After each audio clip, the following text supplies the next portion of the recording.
Whole sports all plays.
Whole sports all plays. Yeah. Whole sports all plays. Whole sports all plays. 365, we making a plays. You talking the game, get you through the days. We're high in the court, the dime in the lane. Variety topics living the same. All presentation, sports information. Hitting the airways, taking the nation. All sport, all plays, like working your faces. Grace at the field, so tie the laces. Whole sports all plays.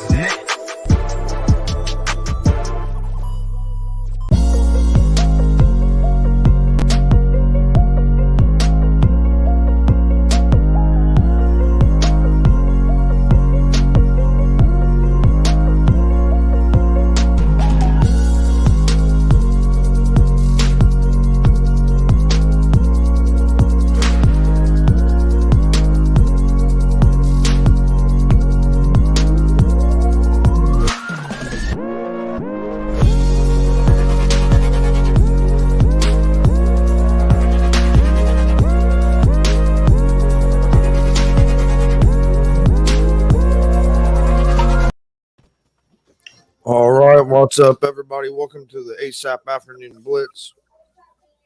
Monday, November 21st, 2022. Got a lot to talk about. Thought I said the wrong date there for a minute. Joined by Jay McLovin. How's it going, Jay? Hey, it is absolutely effing beautiful. The Cowboys. You know, it's so bad. I heard, now I don't know this for sure, but our little birdie once told me that they said that after the Cowboys game was over, that Kirk Cousins, a.k.a. 5 Chainz, was seen entering a group therapy home.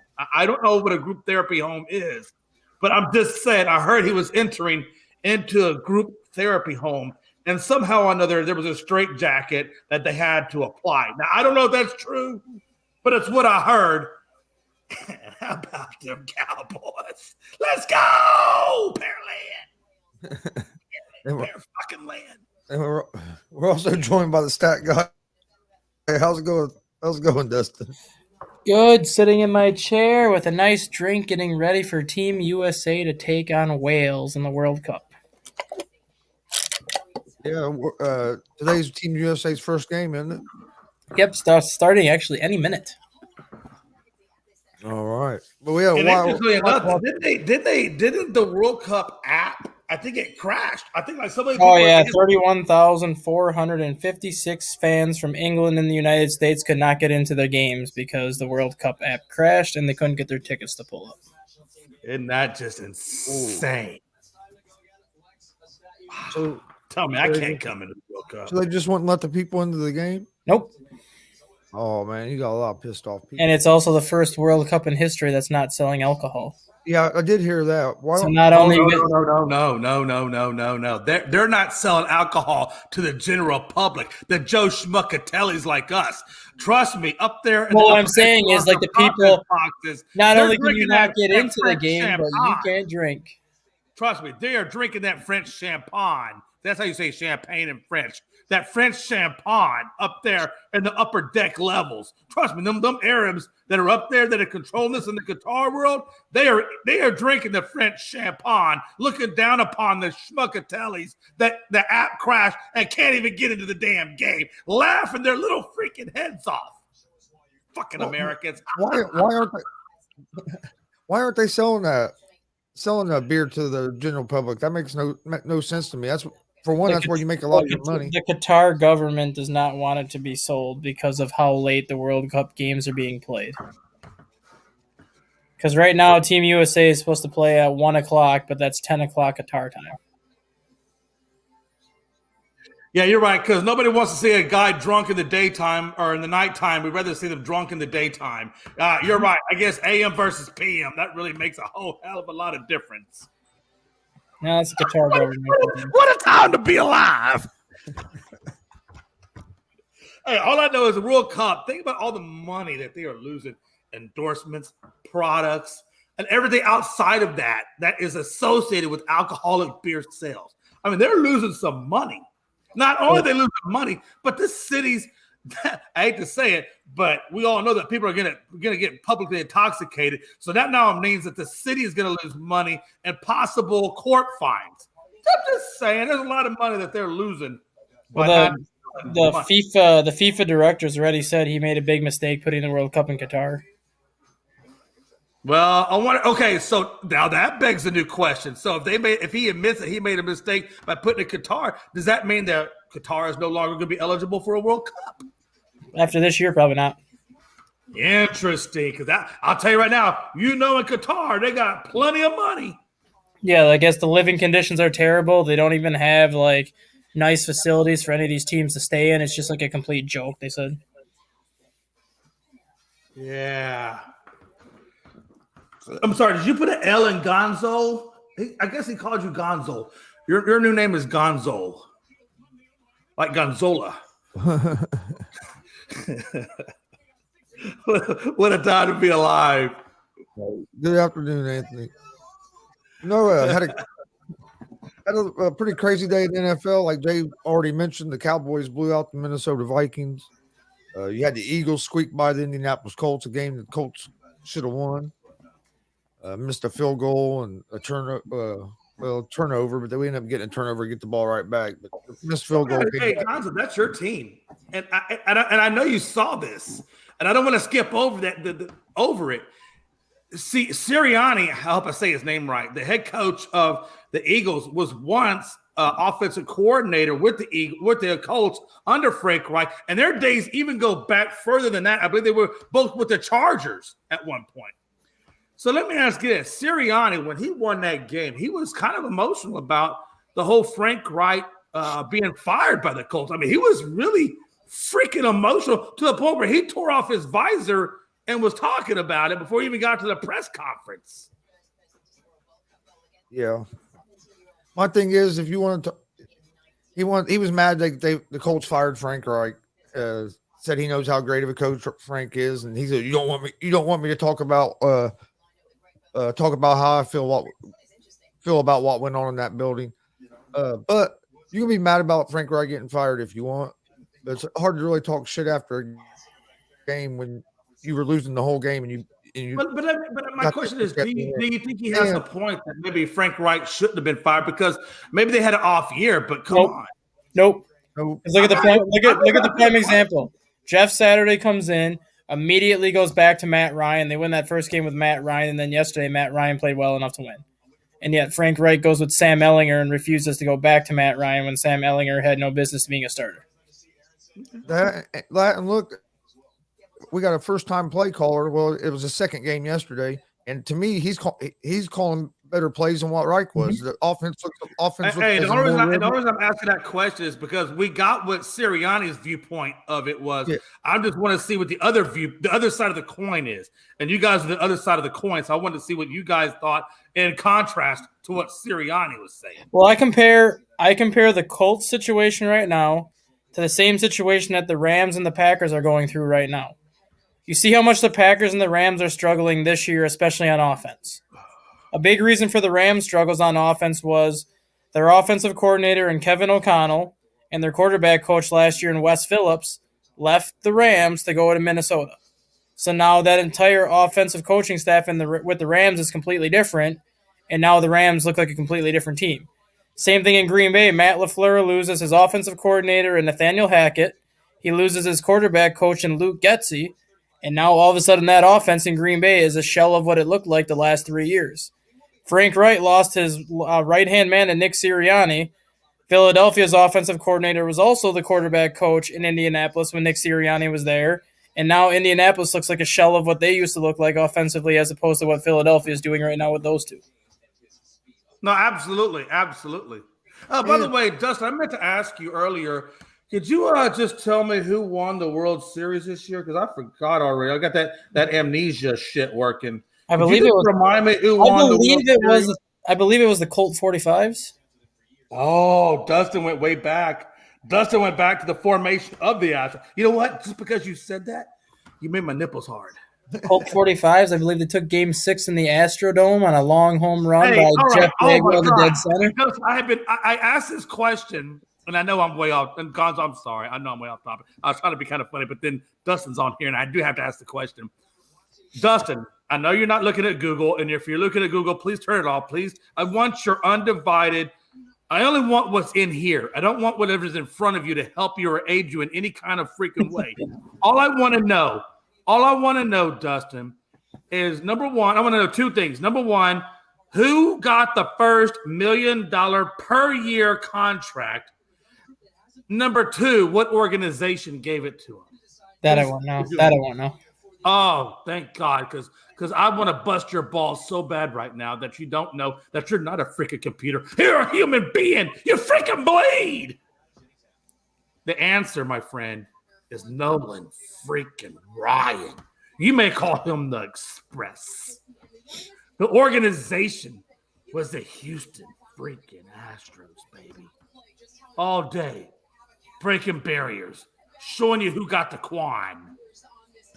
Let marinate on that for a little bit. Okay, back to NFL. I'm sorry, guys. I apologize. Fine, I got one for you and see if you know it quick. Oh, I don't know it. I'm like, let me go ahead and dispel the. I don't want. Let me give you the letdown. I don't fucking know, but go ahead. Who was the first pitcher in Major League history to throw a 100-mile-an-hour fastball? I'm gonna say Nolan Ryan. I don't fucking know, man. Bob I don't know. Feller. Huh? Bob Feller. Bob Feller? Okay, yeah. I told you I wasn't going to know, but the point wasn't what I know. The point is that you're the Whopper computer from War Games. You're supposed to know these answers. And the fact that you doesn't just tells me, like even Drago, you're not a machine, you're a human. No, but back to the Colts question real quick, Jay. And even some of the other coaches like Reggie Wayne has came out and talked about how the how the whole feeling in the building has changed and stuff since since Reich left. Now they feel like they come to work and they have a chance to get better. So I mean, I think there was a disconnect between Reich and maybe even the rest of the coaching staff and Reich and some of the players. I think that locker room was divided, especially after he benched Matt Ryan. And the thing that I don't understand about it is Frank Wright was a hell of a play caller when he was in Philadelphia. Granted, that was still a Doug Peterson run offense. He was still the play caller. He was the one calling the plays. That wasn't Peterson. And now he goes to Indianapolis, and it's like he forgot to he completely forgot how to call plays. Like he has all of a sudden he goes from one organization to another, and he has no idea what he's doing. Yeah, I don't know. I know they've looked like a totally different team these last two games. Oh, absolutely. Would you want Jeff Saturday to get another shot at head coach next year if they continue to play like this the rest of the year? Oh, if they continue to play like this the rest of the year, I wouldn't be mad if they hired Saturday as permanent coach. Well, I think okay. And again, I can only speculate, but I think if we're the Colts, and I think like Jeff Saturday had said earlier, he doesn't. Can you hold that thought really quick, Jay? I don't think he wants to be a head coach, but I think he'd be great. But I think this is just what I think. And look, what I say is like Goodwill. It's low quality advice, and if you got the orange tag, you can get it for half off. But what I'm saying is this, or what I'm thinking is this: Jeff Saturday needs to get marinated in coaching first. He's great for the interim. If you want to bring him in as an interim to say that you want to change the culture, okay, I can buy into that. Okay, that's great. But I don't think he should be a long-term coach because he still needs seasoning. He's a great player. Nobody could doubt what he is as a player, but he needs coach and seasoning to truly understand all the intricacies that go on at the head coach or at the coordinator level, on both sides of the ball, at the positional level, whether you be a linebacker coach, quarterback coach, offensive line coach, whatever. This man needs some seasoning before he can be the overall guy long-term, because the overall guy long-term is not necessarily controlling the offense and the defense, but he has to know his offensive coordinator's calls, defense and offensively, to know if it's a good call or a bad call. And you only get that through experience. So you know what I'm saying? So he needs to get some sort of coaching experience at the NFL level, and he needs to work his way up. So when he does take over, if he does want that, he can understand everything that's going on within the game. And because you don't want to be so reliant on your offensive coordinator or your defensive coordinator to get you where you got to go. That's never going to happen. If you don't understand the intricacies of coaching, both sides of it, then you're not truly a great coach. And that's where Belichick and all these guys came up to these coaching trees and why they are what they are. So I think Saturday should go be an offensive line coach. Bring in and do your interviews, do your proper, your etiquette. You got to do the room where you got to bring your minority, you got to do all this. Put him down as an offensive line coach and let this man come back up through the organization, through those coaching ranks, and then re-interview him for the head coaching job if that's what you want to do. But I think you got to bring somebody in who has true experience at the head coaching level long term to go somewhere. But that's just my opinion. Can I play devil's advocate for a second on that? But if you go to hell, it's not my problem. First, I want to give you some breaking NFL news. Melvin Gordon has just been cut by the Broncos. Yeah, I saw that. That's crazy. For his fumbling issues that he has had this year, and Denver's basically just moving on from him, which I don't really care, because I think anybody that's in the playoff hunt right now is going to take a swing at Melvin Gordon, and I think that's instantly going to increase their playoff chances. And you look at teams like, not necessarily the New York Jets, but would the New England Patriots take a swing at Melvin Gordon? Would the Buffalo Bills take a swing at Melvin Gordon? Jets, don't do that, because Carter is my running back. I can't please don't do that. Go somewhere else. What about the Buffalo Bills? Jets and avoid Carolina. What about the Buffalo Bills? Would the Buffalo Bills bring him? Look, go to Buffalo, baby. You're not affecting me at the fantasy level. Go to Buffalo. But yeah, well, you go to Carolina or the Jets, I'm going to come find you, and I'm going to make sure you get turf toe. What you were saying about Jeff Saturday needing to get marinated as a head coach, does he really, though? Because look at the Las Vegas Raiders situation right now. Rick Bisaccio had to take over for John Gruden last year and had to take over in a very difficult spot. Bisaccio goes 6-4 with the Raiders last year, gets them to finish the season 10-7, gets them in the playoffs, and then the Raiders really don't even take another look at him this year. Now look at the position the Raiders are in. Oh, no. I totally agree with you on that. But what you're saying does not compare to what I'm saying. The reason why I say that is he has coaching experience. It may not be at the head coach, but he has coordinator. And if you got coordinator experience, okay, because that tells me you had to come up from a positional standpoint to a coordinator standpoint, and then that's the next evolution for him. And he did extremely well. Why they went Josh McDaniels when you already got the guy there that got you to the playoffs is freaking beyond me. And Jay, I think if you get coach, if Saturday does good the rest of this year and they decide to hire him in the long run, I think that's going to help get more minority coaches because you're going to see more of these players getting the coaching because they don't have to play until they're 35 or 40 and then basically go back and start at the bottom of the chain and try to work back up. If these players can get jobs like Saturday did, you're going to see a lot. You're going to and I've already said too that players coach is because they're not going to go from being a top dog to being the guy that's going and getting coffee and shit for some guy that never played football. And I've already said too that a head coach is really only as good as his assistant coaches are. So let's just say Jeff Saturday keeps the Colts competitive the rest of the year, and then the Colts offer him the job. Jeff Saturday is going to be able to get a lot of good assistants in there. He's going to be able to get a good defensive coordinator in there. He's going to be able to get a good offensive coordinator in there, and he's going to let them run the show. He's really just going to kind of sit back, let the offensive coordinator run the things on offense, let the defensive coordinator run things on defense, and then he's going to take the credit for it if the team does well. And that's, to me, that's the number one quality you need a head coach is to be a leader. If you have a leader, a head coach, that's the number one thing you need. Hey, real quick, I just saw this in the comments when y'all were talking. Anthony Price, did I Google the Nolan Ryan question before that? No, actually, you know what happened was I saw it on Facebook, and I thought to myself, I wonder if that guy knows the answer to this. You know what? I'm going to keep quiet. I'm not going to say a damn thing, and then I'm going to ask his ass and put him on the spot.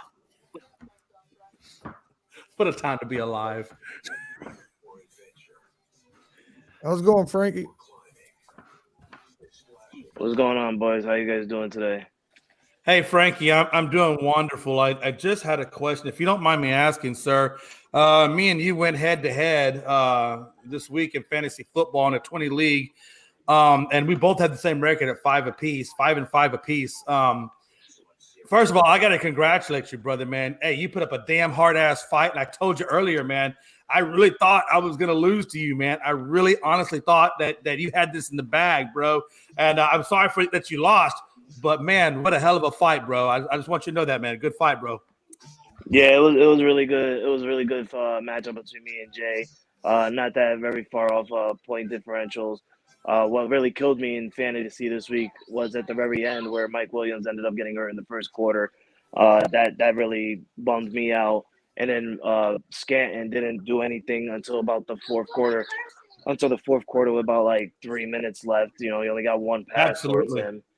But I did want to say, Frankie, though. Hey, Frankie, I did want to say I felt a little used by you in the fantasy football league. I felt sorry for you because I felt like you needed a wide receiver and you didn't really have much to work with. So I traded you Lazard for Harris, thinking that I was giving you a leg up. And then what do you do to me? You trade a freaking wide receiver for a running back, the other running back from New England, and here I am looking at you like this son of a bitch.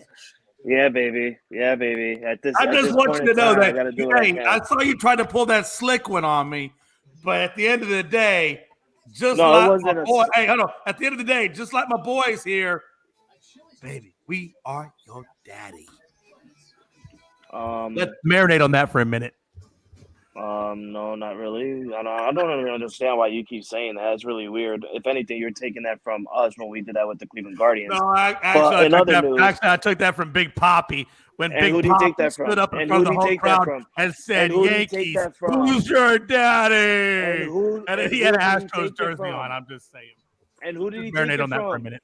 Answer my goddamn question. Who did he take it from? Anybody know that question? I'm pretty sure the rest of the panel knows that question. Who did the Big Papi take it from, Jay? Who did he take it from? Don't be scared to say it. No, Don't honestly, be scared. I really No, don't even know the answer to that. I I probably have don't to go want to to stat guy at this point. Because he took it from the Yankees when we did it to the freaking Cleveland Guardians. Oh, you're right. I almost forgot about that. I do know what you're referring to, though. Yeah, I don't care who he took it from. So at the end of the day, it don't matter who he took it from. All I want you to recognize, you're taking the Yankee slogan. Hey, baby. listen. You're taking the Yankee in the slogan. words of Roman Reigns, I just want you to acknowledge me. Yo, first of all, I'm never gonna acknowledge you. You don't say it right. Okay, hey, look, we have hijacked this show enough. Hey, Frankie, though, seriously, man. Hey, hell of a good. Hey, I'll tell you, man, this week has been good, man. You gave me a hard run for this one, man. Yeah, man, it was a really good fight. And I promised Logan that I'm gonna give him Ramondre Stevenson back, but I might have to break that promise. But back to football. Hey, Frankie, man. Hey, we're talking football right now, man. And hey, I gotta say, congratulations. Congratulations. That was a hell of a punt return that they put on the Jets. For you guys to now be, I think correct me if I'm wrong, you're at number 2 right now behind the Miami Dolphins. Am I right? No, we're in 3rd behind the Buffalo Bills. Okay, so it's Dolphins, Bills, you, and then the Jets are now in last. Oh, wow. Yep. What a time to be alive. Yes, what a time to be alive. It's so beautiful. It was amazing. I was jumping up as I was at the stadium. It was unbelievable, but I'm going to give my shout out to the Jets because, man, that defense on the Jets is something real. They got 6 sacks on us. It's incredible. It was an incredible game. It was kind of like a playoff matchup, and it technically is kind of like a playoff matchup because, when either team loses that game, they're ending up out of the playoff picture. So it was a really intense game, and I'm just glad that we got the victory out of it. A really good game on the defensive side on both sides of the ball. Congratulations to the Jets. You guys are back where you belong at the bottom of our division. Hey, Gonzo, did you think it was crazy that the Jets players put Zach Wilson on blast? I was getting ready to ask about. That's going to be my next question.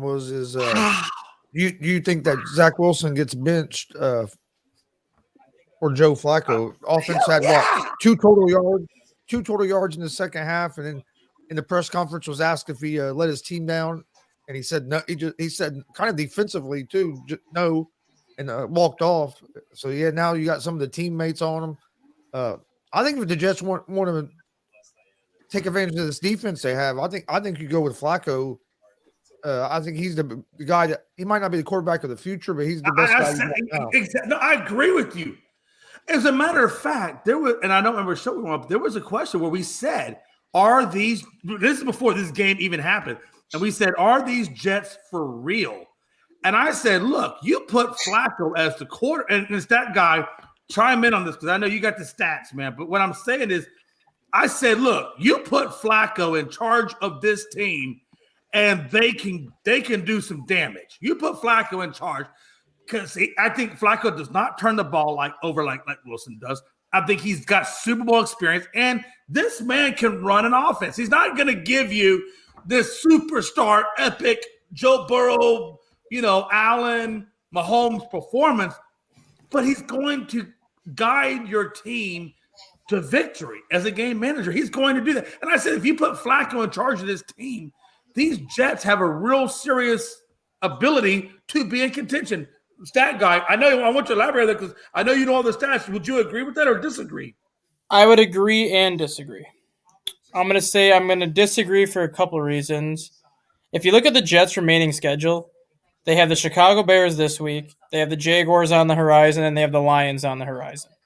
They can win those 3 games with Zach Wilson because of how good the Jets' defense is. The Bears aren't going to score a lot of points against that Jets' defense. I don't think the Lions are going to score too many points against that defense, and I don't think the Jaguars are going to score that many points against that defense. So those 3, if they get 3 wins there, that puts them at worst at 9-8. So let me ask you this. Based on what you're saying now, you're talking about the Lions. Now, this is the same Lions team that just beat the crap out of the damn Giants. And the Giants are what, 6-3, 7? They're 7-3. I mean, come on. They beat the. Do we really want to overlook what the Lions? I'm not going to overlook the Lions. The Jets' defense is better than the Giants' defense. And I just don't think the Lions have seen a defense as good as the Jets' defense yet. And I don't think Jared Goff is going to stand a chance in hell against that secondary or that pass rush because he's not as mobile as Daniel Jones. So the only game that I'm going to say right now is the Jets beat the Bills once already. And that was with Zach Wilson really not doing much, and the Jets' defense was able to kind of contain Buffalo, and they ended up winning that game. The Jets have Buffalo in 2 weeks. If Zach Wilson struggles against the Bears next week and they win, but then struggles against the Bills and they lose, at that point I go with Joe Flacco. The rest of the way, knowing that you have 4 games left. 2 of those games are very winnable games, but then you finish the season out against Seattle on the road and Miami on the road. And those 2 games are probably going to determine your playoff fate at that point. Right. So I would stick with Zach Wilson right now just because 2 of the next 3 games, and you could argue 3 of the next 4 games are very winnable games, even if they have Zach Wilson starting.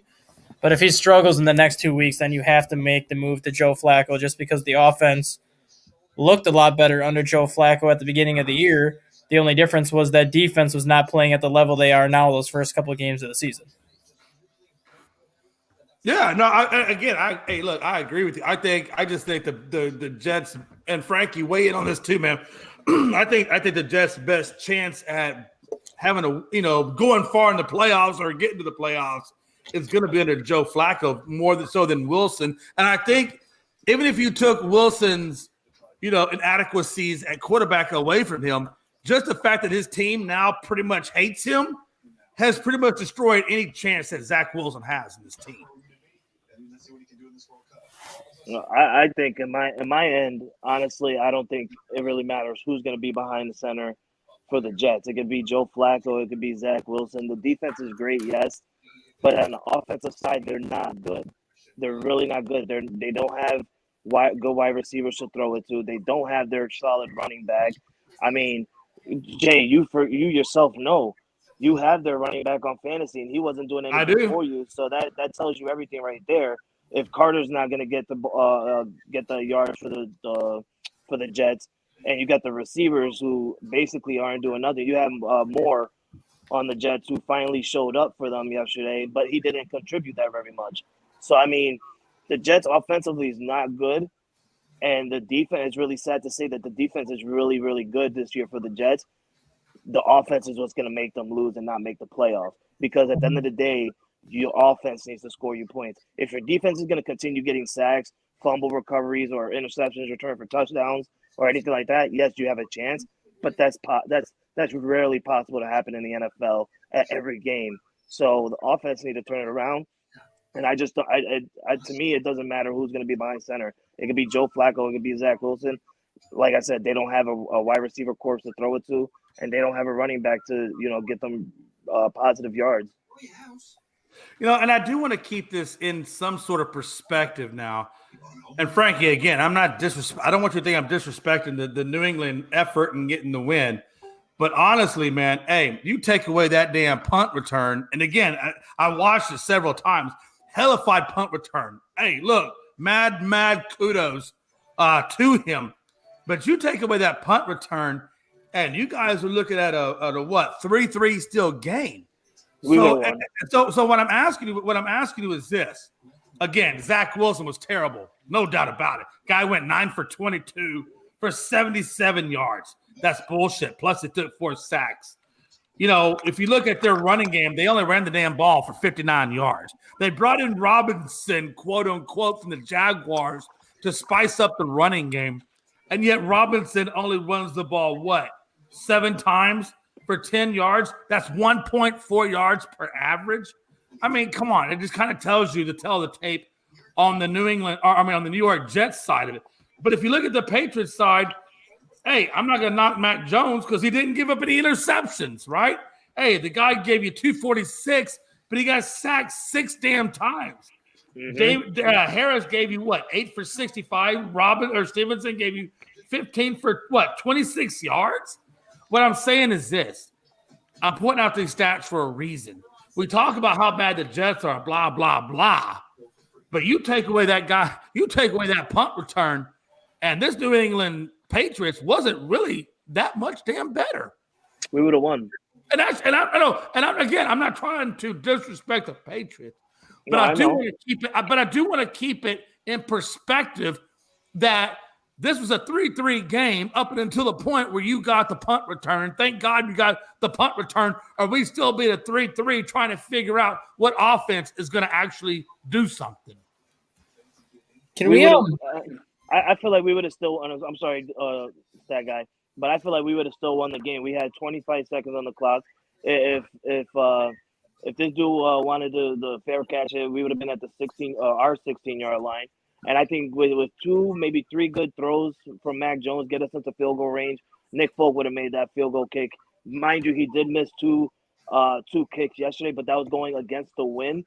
If he would have got the chance to kick a game winner, he would have kicked it and it would have went through because he would have been kicking with the wind.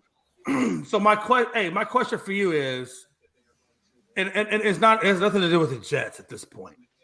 My question for you is, like I said, given the fact that you were a 3-3 with the Jets up until you got the punt return, take away the punt return. What does this New England team need to do to really become a good team? Because let's be honest. I understand you got the win on a punt return, but you take away that punt return, the Jets are in last, you're in third, but where do you see this team going? Because you didn't really have a good game. You had a good punt return game. You had a good special teams game. We had a good defensive game. I guess the question I'm asking you is, hold on. The question I'm asking you is offensively, because that's really where it comes down to, right? Your defense played great. You only gave up 3 points to the Jets. Your defense was great. But my question for you is, offensively, where does this Patriots team stand? I still think you got the same issues. I still think you need to find next year. It ain't going to happen this year. But next year, the Patriots have got to bring in a damn offensive coordinator and get away from this defensive coordinator acting, quote unquote, as an offensive coordinator. Bullshit. I don't think you actually watched the game really well. Oh, I watched it. Don't tell me I didn't watch it. I told you. All right. Let me talk. Because the Patriots offense was not that bad as you think it was. We had so many. Can you see the numbers on the yards we had? I told you, Matt. Hey, he gave Mac Jones 246, no touchdowns, and no touchdowns either. No Jay, just because the Jets are in last place right now, Jay, they're still a playoff team. They're still the number 7 seed in the AFC. I don't want to take that away, but come on, are we talking about the damn Jets at this point? Nobody gives a damn about the Jets. They're enough to mean to half a crowd of beans. Okay. So to answer you real quickly, Jay, it's not the offense that's in trouble. It's not the coordinator or nothing like that. We missed 2 field goals. That would have been 9 right there. We would have got those, but we was kicking against the wind. It was really windy. But I don't blame on winds. You should always, wind, rain, snow. It doesn't matter. But what the real thing is Mac Jones getting sacked 6 times. If Mac Jones can just learn, and that's what I'm saying, Frankie, I think the biggest problem with the Patriots, you guys got a good team, and that's what I'm trying to say. I'm not trying to disrespect the Patriots. What I'm saying is the weakness that the Patriots has is in the offensive coordinator. If you had a good offensive coordinator, I think this team would be so much better. And I think Bill Belichick has to understand, okay, next year I'm bringing in. Maybe McDaniels gets fired. Maybe he gets lucky. He can bring him back. But they need a guy that can lead this offense. And I'm sorry, Matt Patricia, Joe Judge, they're not the ones that are going to get you anywhere on that offensive side of the ball. And that's where I think your weakness is. I think that's what's going to hold you back. I think when you get an offensive coordinator that is a true offensive coordinator, then this team is going to really flourish. And they're going to skyrocket. Can we just give some credit to Sauce Gardner, though? No. The man has not allowed a touchdown reception since his senior year of high school. Hey, listen, all I know is when Sauce Gardner, when his rookie contract is done, he's going to be like Jerry Maguire. Show me the money. Or as they call it, the Quan. Show me the Quan. Because that guy really does deserve the money. I got to be honest with you. It's that guy's point. This man has earned his contract. He ain't earned shit. What did he do yesterday? What did he do yesterday, Stat Guy? What did Sauce? Did you hear his name yesterday at all? Jay, did you? No, right? So the hell with him. Hey, did you see that? Hey, I'm sorry, I'm putting that up there. Look at Mike Hughes. I love Mike Hughes. Hey, Mike. What's up, Mike? Yeah, man. Stat. Come on, man. Look, stat guy. I want you to be the guy. Look, you see where I stand. You saw my viewpoints. You saw Frankie's viewpoints. When it comes to the Patriots, don't worry about the Jets. Nobody cares about the Jets. We're talking about just the Patriots. What is your thought process on this Patriots team? You saw my viewpoint on where I felt like the weakness of this team is and where they can get better and where they need to get better at. But what is your stat guy? What's your views? I know how you feel about the Jets. Come on. When you look at the Patriots yesterday, I'm going to throw the Jets back in for a minute because the Jets did this to the Bills. The Jets have done this to a lot of teams where they've made a lot of offenses look terrible. So I'm not going to put a lot of stock into one game. And yes, the Patriots have struggled at times offensively this year. But at the same time, the Patriots have also looked very good offensively this year.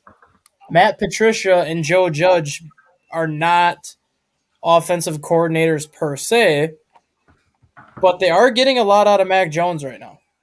They are getting more consistent play out of Mac Jones right now, and both of them, and Frankie can attest to this, both of them are the reason why Bailey Zappi was as successful as he was when Bailey Zappi was filling in for Mac Jones. So you can't discredit Patricia and Judge that much because they've been able to get a lot out of the quarterback position this year despite not having any play calling experience. So the more play calling experience they get, the better they're going to become, and the better they become, the better this offense is going to become. The one thing the Patriots just really need to invest in right now, I think, is just offensive line and then maybe another playmaker in the passing game. I don't think they need another offensive coordinator at this point. I think they are willing to ride it out with Joe Judge and Matt Patricia because they're going to have that 1 year of play calling experience under their belt this year, and then they come back next year with that experience. You're going to have Mac Jones and everybody on the offense on the same page as them next year, and I think it's just going to make a more continentally sound unit next year. Let me ask you a question, stat guy. Are you a visual learner or an audio learner? Why? Just answer the question. Are you a visual learner or an audio learner? Both. I'm a visual guy. Are you visual or audio? Both, depending on the situation. Okay, I'll be honest with you, man. I'm a simple-minded kind of guy. I'm a very visual type of guy, right? I got to see it in order to do it. That's why I watch a lot of porn to learn how to do sex. But anyway, that's a story for another day. Listen, I hope not. I don't want to hear that shit. I know, right? I hope not too. This is the way I look at it. This is how I look at the Patriots' offensive scheme. If I got a tube of toothpaste and I squeeze the top part of the tube, I might get out a little bit of toothpaste onto the brush to brush my teeth. But if I squeeze from the bottom of the tube, I'm going to get everything I need. The problem with the Patriots is they're squeezing from the top of the tube, and what you need is a guy that squeezes from the bottom. That's the problem with the Patriots. Yes. Are they doing okay with what they got? Sure. Yeah, they are. But could they be doing better with the actual offensive-minded type of guy or an offensive coordinator guru to get the most out of what they have? Of course. So squeeze from the bottom of the damn tube. Let's get offensive coordinator in there with the Patriots. Put Matt Patricia and Joe Judge on the defensive side of the damn ball, and then maybe we're in business. Now we're talking serious contention rather than, oh my God, Patriots got to win over the fucking Jets. Good job.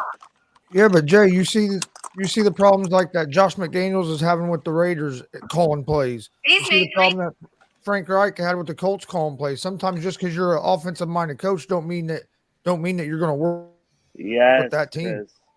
Yes, Chris. No, okay, so at the head coaching level, we all know Josh McDaniels sucks. Frankie, how did Josh McDaniels do at the coordinator job over there with the Patriots? I'm just asking for a friend. Oh, really great. Because I will tell you this. The weird thing about football is yes, you have to have knowledge, but it's all about chemistry. I think you have to have a certain level of chemistry. And I got to be honest with you.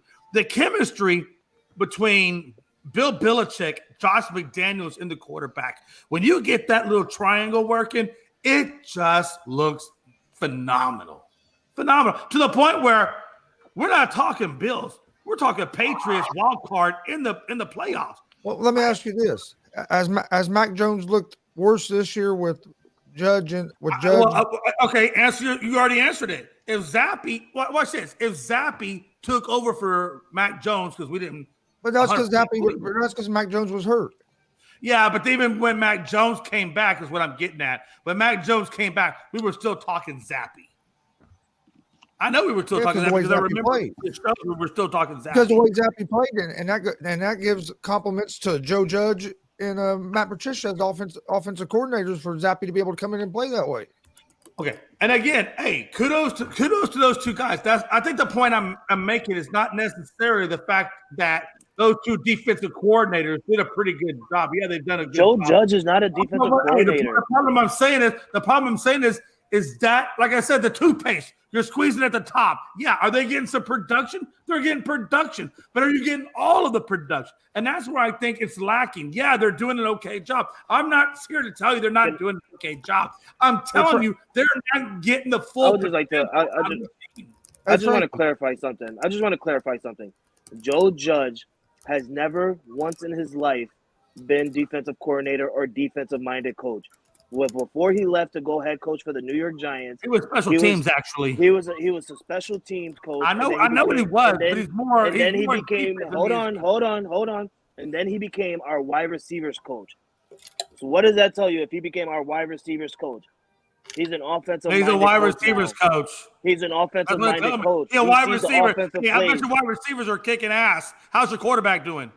How's your team doing? My wide receivers are kicking ass. They're getting yards.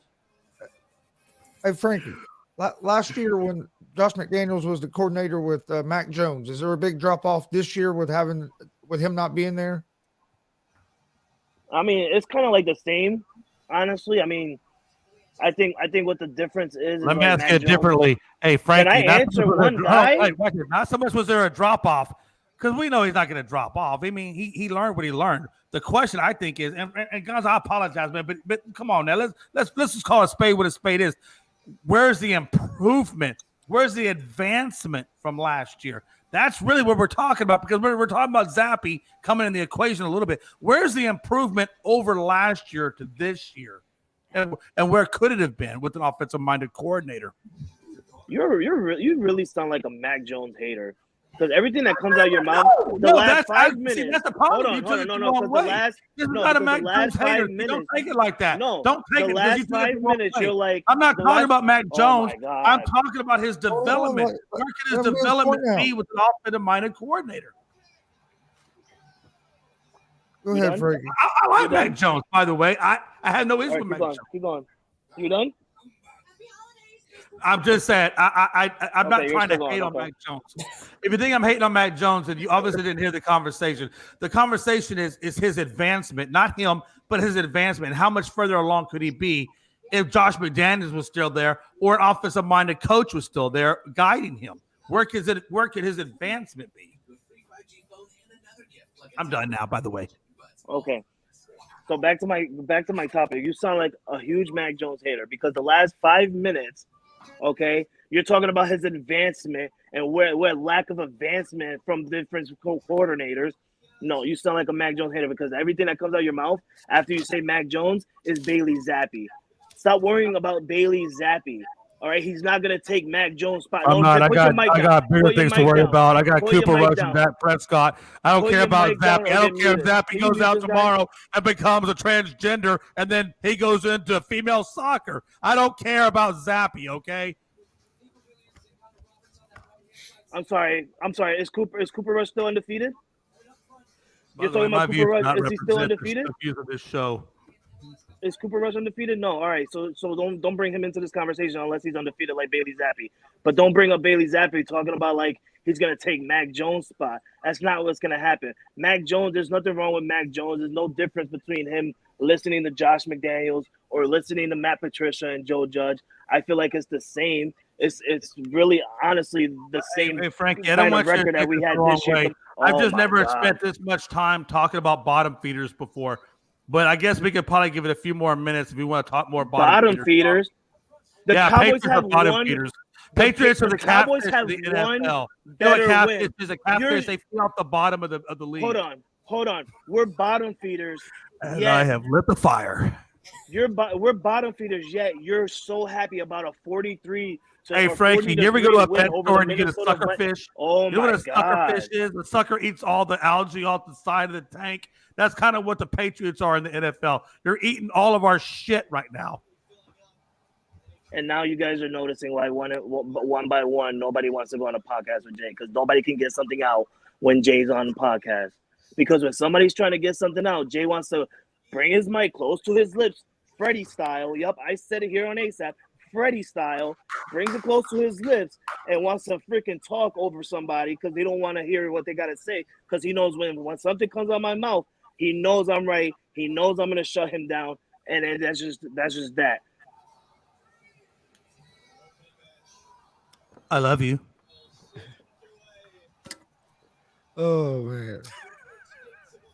Your Cowboys are not even that good.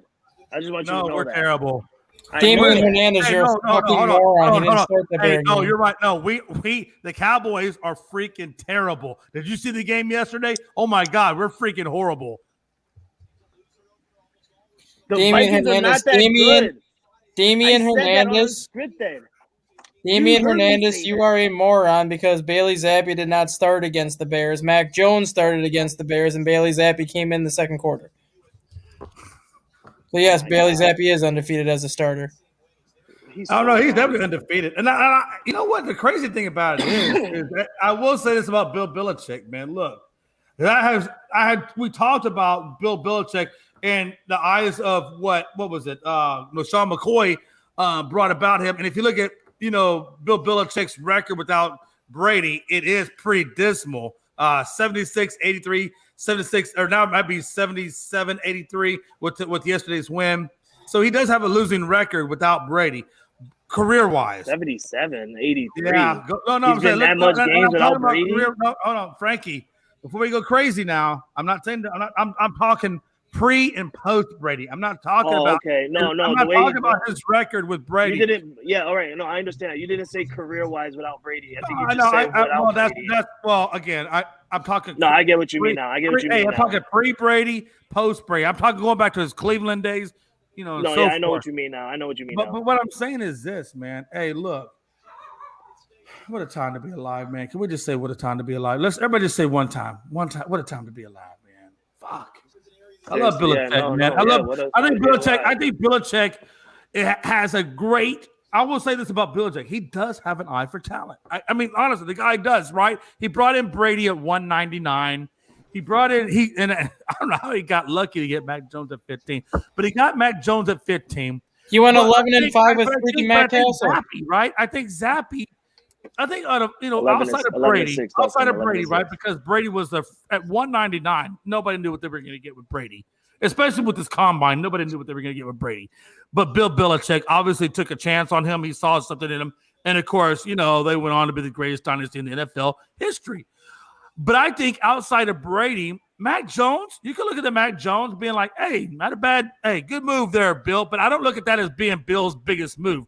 I think Zappi was Bill Belichick's next biggest career find outside of Brady, right? Yeah. No, I mean you got to imagine. He did the same thing with Jimmy Garoppolo. He knew Jimmy Garoppolo was going to be that guy. Hate Garoppolo. I mean, he's a great. No, don't get me wrong. I think Garoppolo's okay. He certainly can lead an offense. Nobody's going to say that.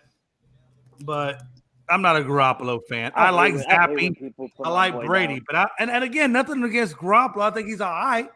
But I think Garoppolo does have things that the 49ers got to cover up in order to make Garoppolo, okay? I mean, the guy's good. I'm not going to take it away from him. But does not say that he's the best thing since sliced bread either, okay? He's a gap-field quarterback that's pretty good. He's a gap-field that's pretty good. That's it. He's a winner. Listen, all I know. I mean, let's be honest. When you got Debo, Elijah Mitchell, Bjork, Kittles, 49er D, it's pretty fucking hard not to look halfway decent. Listen, all I know is Jimmy Garoppolo made it to the Super Bowl as a starting quarterback, and Dak Prescott has. He made it to the Super Bowl not because of Garoppolo. He made it to the Super Bowl because of all the equipment he has around him, plus the defense. You guys had better equipment. We did. He had better equipment Absolutely. times. Truthfully, He still made it to the Super Bowl before you guys. Frankie, truthfully, let's be honest. Stat guy, if I'm wrong, you tell me I'm wrong. 16 penalties in the first half. The Cowboys killed themselves. Yes, absolutely, the 49ers got the win. Absolutely, the 49ers went on. But I'll tell you what, you take 16 penalties away from that first half. We lost by one possession. Let's get that straight. We lost by one possession, and we were on the march in that one possession. But those 16 penalties that the Cowboys committed is absolutely unequivocally what killed that team that year. It was not the 49ers. It was the Cowboys penalty. Hey, Jay, let me ask you a question. Let me ask you a question. You just was talking about how Bill Belichick's record is terrible without Brady. Yeah, right? It was freaking horrible. horrible. Wait a minute. Let me finish. Now you're saying that Jimmy Garoppolo isn't no good. What's Kyle Shanahan's record? I never said he wasn't good. I'm saying that he's not the best thing since sliced bread. So no. Because if you're going to quote Jay, Garoppolo. No. If you're going to quote Jay, you're going to quote Jay accurately. And what Jay said was, we can rewind the film. I said he was not the best thing since sliced bread. It does not mean that he wasn't a good quarterback. I'm just saying he wasn't like great quarterback. Wait a minute. But you said that they didn't make it to the Super Bowl because of him. What's Kyle Shanahan's record without Jimmy Garoppolo? Oh no, we can go down that route too. Most of his career has been with Jimmy. Kyle Shanahan. Honestly, they got Trey Lance, but most of Kyle Shanahan's career in San Fran has been with Jimmy Garoppolo was hurt, and he had to. Kyle Shanahan is 39-17 with Jimmy Garoppolo as a starting quarterback. Yeah, he's an under 500 coach all time, which goes to show you how bad he is without Jimmy Garoppolo. Oh, absolutely. And I'm not saying that he couldn't do it. I'm not saying Jimmy Garoppolo is garbage. I'm just saying that Jimmy Garoppolo isn't the best thing ever either. He's a good guy that can manage he's a good quarterback that can manage the weapons around him, and he has good offensive coordinators that know how to use those weapons. He's a perfect quarterback for San Francisco system. Thank you. But what I'm saying, Jay, that guy I love you. That's Thank not you. what I was saying, Jay. Jay, the point I was making is that what you were doing with Belichick about breaking down how he wouldn't no good without Brady. You can do that for about every coach. Every coach? You can do it for a lot every coach. You can do it for a lot of coaches. Yeah. If you don't have, if a coach don't get a quarterback, what is Mike McCarthy's record without Aaron Rodgers? What? No, I'm not saying that. But you said every coach. I'm just saying. I know the Cowboys have had Romo, and they've also had Dak, and they've done good things with both guys, both organizations. Now the problem with that is you went from Jason Garrett over to Mike McCarthy. But if you look at both those guys, they both had good organizations around good quarterbacks. So I don't know that I fully believe that, but I understand the point that you're trying to make. I'm not obtuse. I do understand the point you're making, and it's not an invalid point either. So it's not an invalid point. You're making a good point. But I did want to ask because Damian said that. Let me find it. Something about Kirk Cousins. He said Kirk Cousins is a fraud because of the Cowboys. Well, when you have 3 of your starting 5 offensive linemen get hurt in the first half, what the hell do you think is going to happen against the team that leads the NFL in sacks? Cousins had no chance. Fraud. I do believe Kirk Cousins is a good quarterback to the point where if he wasn't a good quarterback, the Vikings wouldn't have only 2 losses on their resume. So that tells you he's a good quarterback. Look at the damn teams they freaking played. Yeah. Look at Justin Jefferson. Look how great he's done with Justin Jefferson. Look who the hell the Minnesota Vikings have been playing this year. They got literally. If you're going to tell me that you think Kirk Cousins is a fraud, Frankie, that's just insane to me. That's insane to me. It's insane that you would say that.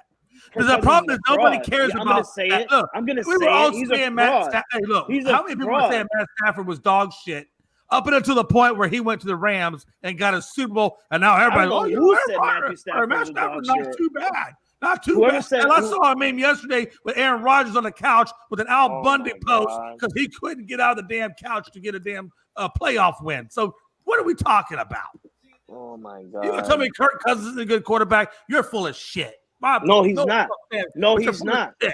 No, he's not. What did he do with Washington when he had nobody? You get Kirk Cousins with the Minnesota Vikings right now. Take Justin Jefferson out, and what is Kirk Cousins? A nobody again. So the Vikings he's not are throwing 8. to Allen The Thielen Vikings much. are 8-2, and Cousins sucks, right?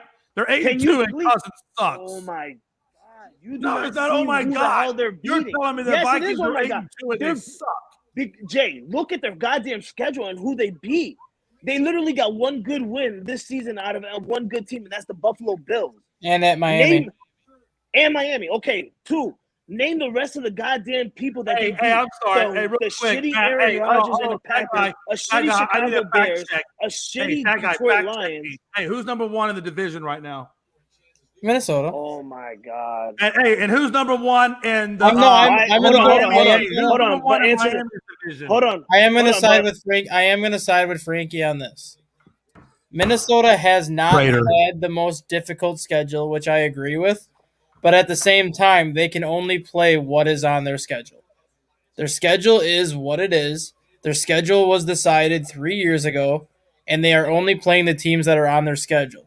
They are 8-2. And Pride was here, and Frankie said, "Who's on your schedule?" And you know how Pride feels about strength of schedule. Pride would actually probably look at Frankie like, "The hell are you talking about?" I'm just saying, like Minnesota has no control over who's on their schedule. They've won games that they should have won.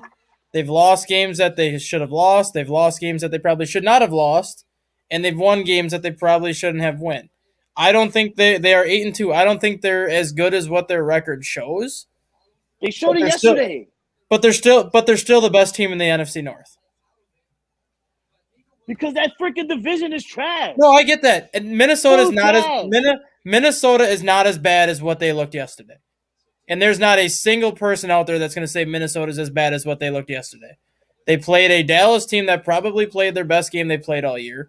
They had a banged-up offensive line that literally gave Kirk Cousins no time at all to do anything. And Minnesota was bound to have a bad game because they've had 6 straight games that were one-possession games. A bad game is bound to happen from that team, and that just so happened to happen against Dallas. I'm not saying Minnesota's as good as what their 8-2 record is, but they're definitely not as bad as what they looked like against Dallas. Jay, I got you right here. Ready? If the Patriots beat the Minnesota Vikings on Thanksgiving night, which I pray to God they do because I'm going to be drunk as hell. And if they do, I'm going to go crazy. I might go streaking out in the snow. I don't really care. But if they do that, you're going to go Frank the Tank, run into the quad naked. if they do that, Jay, if the Patriots beat the Minnesota Vikings, are you going to sit there still and say that Kirk Cousins is not a bad quarterback? Yeah, look at that on your face, licking your lips. Yeah, you know. Okay. What if Kirk Cousins? Hey, no. In all honesty, I'd have to see the game. I'd have to watch the game. I'd have to see what caused the Vikings to lose. Was it a defensive issue? Was it a running issue? What happens if Kirk Cousins throws? Because if the Vikings was to lose to the Patriots, you can't just say, "Oh, well, it's Kirk Cousins." Yeah, because what if Cousins throws for 350? What if Cousins throws for 350 yards with 4 touchdowns and Minnesota loses 31-28? Well, that's definitely not on Kirk Cousins.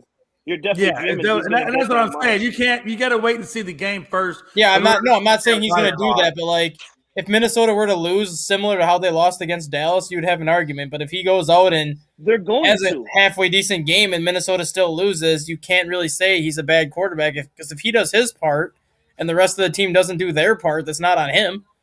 Right. All right. No, I agree. Jay, how many sacks Micah Parsons got yesterday? Can you please answer that for me for a friend? He had 2 sacks. Armstrong had 2 sacks. Lawrence had 1.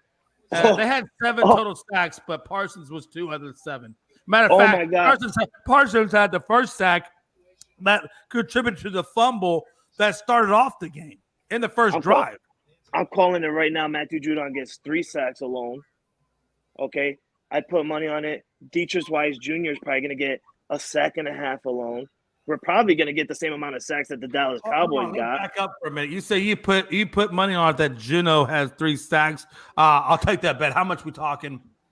You don't think Matthew Judon is going to get 3 sacks? I'm just playing the odds. I need a little bit of cash right now. I'm trying to go get another pint, and I'll put $10 on it, man. What do you got? You want to match 10 for 10? What are we doing? First of all, No. For a You person said you'd put money on it, and I'm asking you to put some damn money on it. Put your money where your mouth is if you can find it. Let's put some money on it. $10. You ready? Let's go. 3 sacks, Juno. Yeah. Coming from someone who doesn't care about his bank account Frankie, numbers. I'm asking you to make a bet with me. I'm asking you to do what We'll do you this said. off camera. We'll do this off camera, Jay. Okay, there you go. I'll contact you in the chat on that one. We'll move on. But yeah, man, fuck, what a time to be alive, man. I will say this, Frankie, if your Patriots beats the Vikings, holy crap, what a time to be alive. That's all I can say on that one. And it would be. It'd be freaking amazing. Speaking of which, hey, we got a 49ers, speaking of Garoppolo, we got a 49ers Cardinals game tonight, by the way. I don't think, is Kyler Murray out? Yep, Kyler Murray's out. He said if the game was at 1 p.m., Vikings would have won. Oh my God. There is not a team in the NFL that would beat Dallas today. And Anthony Price. Hold on. If I may, just for 2 seconds, and I'm going to be quiet the rest of this, but I probably won't be quiet, but I will just say one thing real quick. Number one, Anthony Price says, Chris, stop having Jay on here. Laugh out loud. To which I answer Anthony Price, if the game was at 1 p.m., Vikings would have won. Anthony Price, I love you, but now I got to put you in the Damian Hernandez category. Why are you commenting on here? No, actually, keep commenting. We love all our viewers. Keep commenting. Anthony Price, I'm sorry. I apologize. Kirk Cousins is 2-9 all time against Dallas. He's never had success against Dallas. If you go back to the Dallas Cowboys and Minnesota Vikings all-time series, the road team has won the last 6 games. Dallas has won. Dallas has won the last 3 games in Minnesota. Right?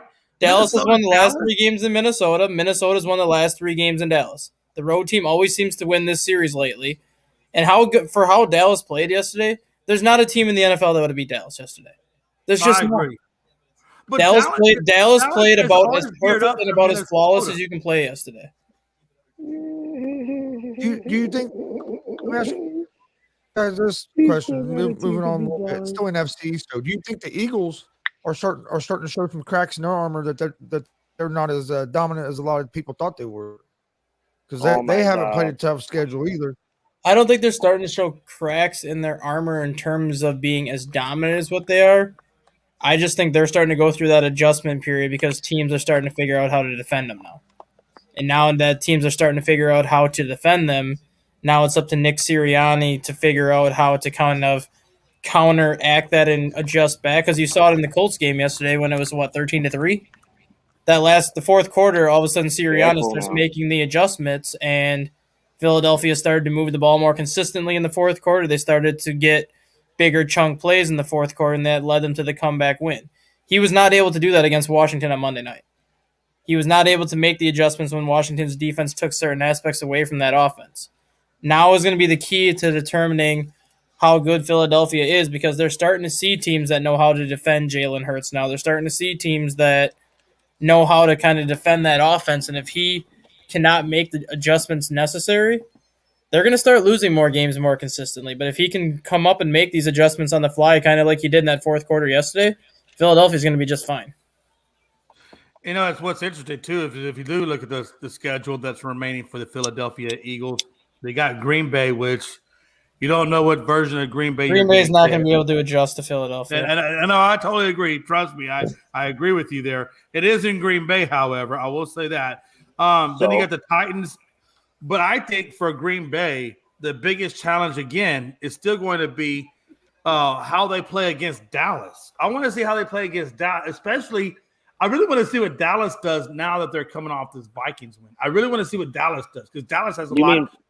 You mean the I want to Eagles? see what Dallas has left in them, and I want to see what Philly has left in them prior to the meetup, because they don't meet up until December 24th, the day before Christmas. But here's a question for you, Jay. The day before Christmas. Just say Christmas Eve, damn it. Yeah.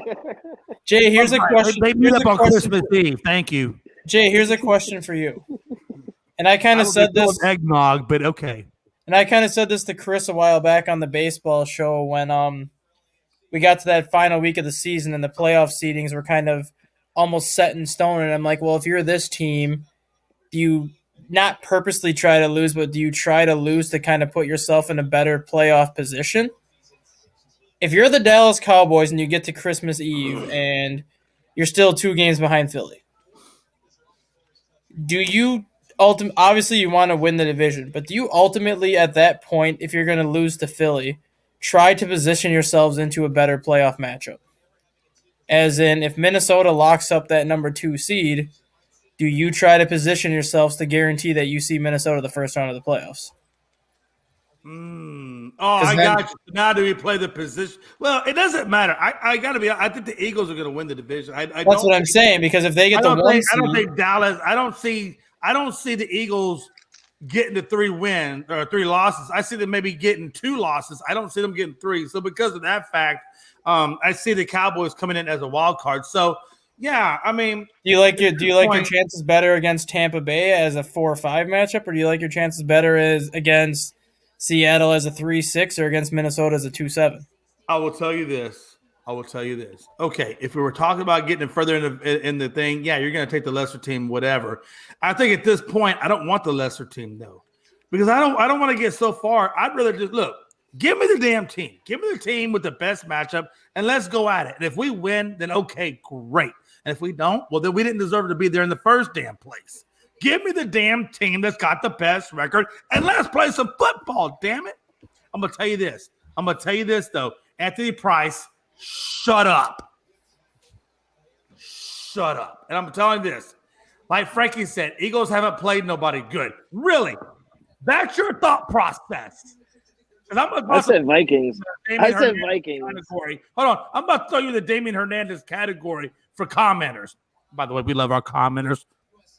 The Eagles haven't played I'm throwing in that category because if you tell me that they haven't played anybody good, but yet last time I checked, you played Dallas, and I love Cooper Rush. I'm not taking anything away from Cooper, but we didn't have Dak there either. And Dak does throw less interceptions than Cooper does. And if you look at the Cowboys game when they played them, 2 out of the 3 possessions was inside in Dallas' own territory due to interception. So take that away from the equation. Take what we just did to the Vikings at 40-3, and you don't think we're freaking good? That's retarded for you to say that to me, or even to anybody else for that matter. That you don't think the Eagles have played anybody good. That's retarded. The Eagles haven't played a tough schedule. They really haven't played anybody good, Jay. No, but to say that, no, I'm not saying they haven't played a tough schedule, but to say that they haven't played anybody good is just stupid. And if you think that way, I'll challenge you. Yeah, have they had a hard schedule? No. But have they played people that are good? Of course they have. Well, see, this is why last time I checked, Dallas is 7-3. You can say that about almost any team. We were above 500 team. So how is that not playing somebody that's good? If you're above, this is exactly why I hate how the NFL does their strength of schedule crap. The strength of schedule is always determined based on the team's records from the previous year. Minnesota came into the season with the 10th hardest strength of schedule based on how their opponents finished the year last year. But if you look at how their schedule has panned out this year, it's not the 10th hardest schedule because the teams that they expected to be good are not doing good. You can say that with every team in the NFL. The Eagles, same thing. The Eagles, I believe, had the 5th hardest schedule when the schedules were released in August. The Eagles' strength of schedule was number 5. And right now, if you look at their opponent's winning percentage, the Eagles' strength of schedule is 26. So you really can't say the Eagles haven't had a good schedule because the strength of the schedule is always predetermined before the season starts. You don't know who's going to get hurt on what team. You don't know what injuries are going to happen to this quarterback or what's going to transpire during the season. There's nobody expected the Packers to be in the position they are. I think a lot of people expected. Yeah, we did. I think the Packers were expected to struggle, but I don't think people had them at 4-7. I had them at least right around 6-5 at this point. I did not have them at 4-7. I don't think people expected the Giants to be in the position they're in right now. I don't think people expected the Bucs to be 5-5. I don't think people expected the Rams to be 3-7. I don't think people expected the Seahawks to be 6-4.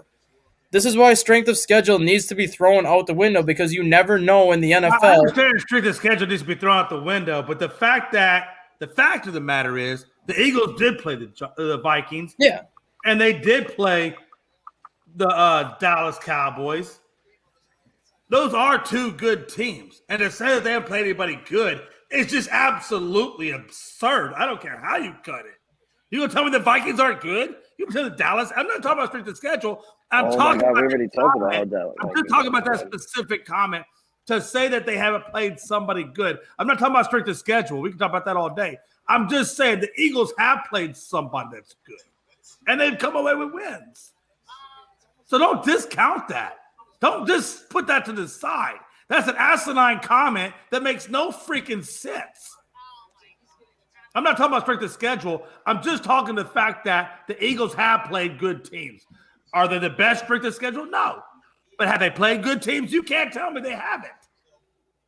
Because that's retarded. Anybody want to sit here and say that the Eagles have played no good teams this year? Is that what we're saying? Anybody here on this panel want to say that? Because then you got to tell me why. You got to explain to me the Vikings record, and you got to explain to me. Yeah, because look at. You got to explain the Vikings record, and you got to explain the Dallas Cowboys record to tell me they haven't played good teams. And the NFL is about peaks and valleys too. Because look at Washington, for example. I understand that, but no, that's not the question. I was going to answer your question. Hold on. It's a yes or no. Jay, I'm trying to answer your question. Jay, I'm trying to answer your question.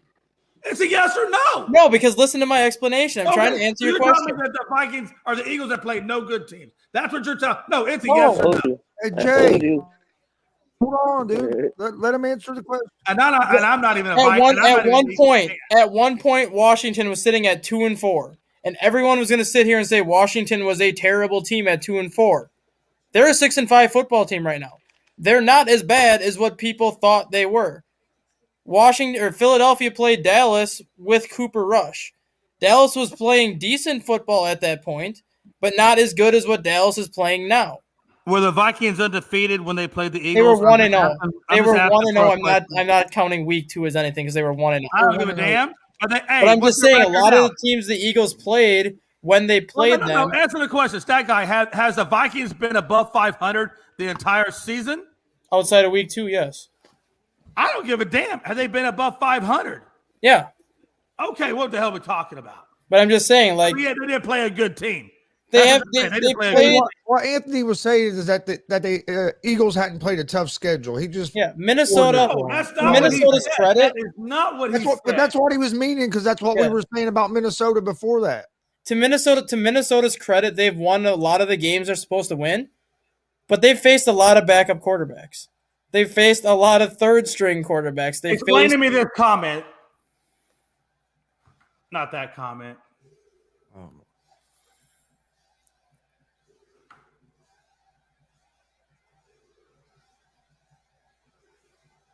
Man, I can't find it now. I know the bad boy was in there, though.